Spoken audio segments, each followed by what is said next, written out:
Jeremić, predsjednik Narodne stranke.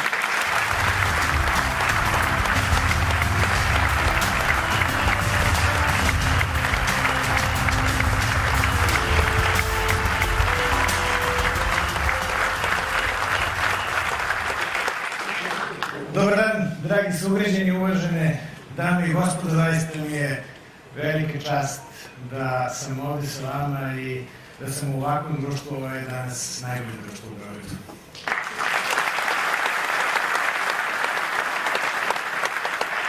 Mislim da nije nikakva tajna da među nekima od nas u prošlosti je bilo izvesnih nesuglasica, možda i nekih oštrih reči, možda i nekih postupaka zbog kojih danas žalimo i koje ne bi ponovo napravili.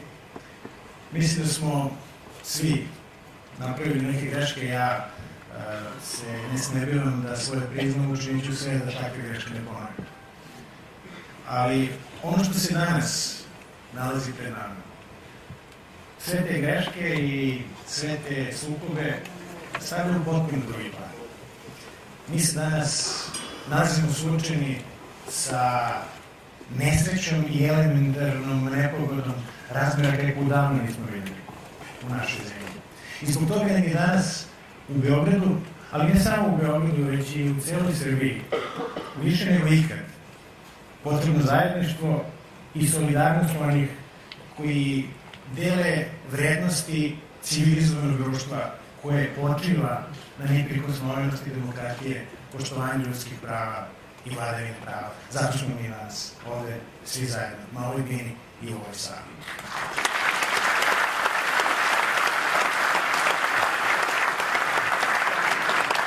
Svako od nas je napravio nešto zbog čega je ponosan u životu, svako od nas donosi u ovu zajedničku kolonu neki kvalitet koji će nam itekako trebati u godinama koje su pred nama, u godinama u kojima ćemo morati da obnovimo ono što je porušeno, ono što je obesmišljeno, ono što je vulgarizovano u godinama koje su iza nas.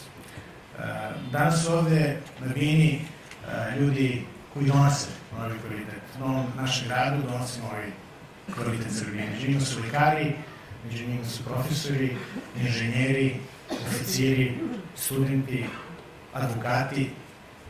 Mislim da ima tu i nekih koji nose možda i po koju vrvicu diplomatskog iskustva koje će nam takođe trebati u godinama koje su pred nama.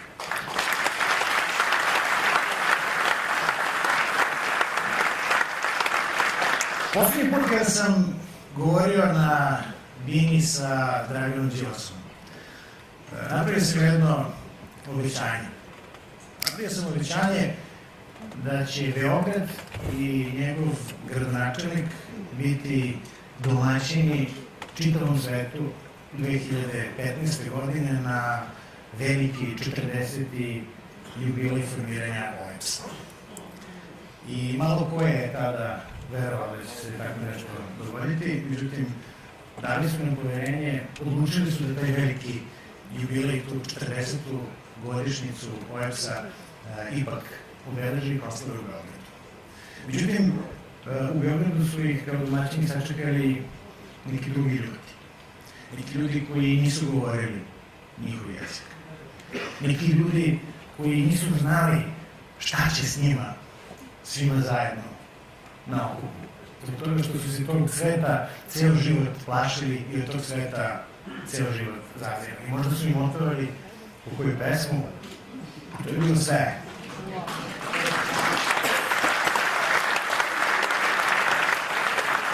To je bila jedna velika propuštena prilika i zbog toga, Dragane, bojim se da ćeš ponovo morati da budeš gradonačelnik Beograda, a ja ću sa svoje strane učiniti sve da ti pomognem da Beograd ponovo bude sve. Hvala.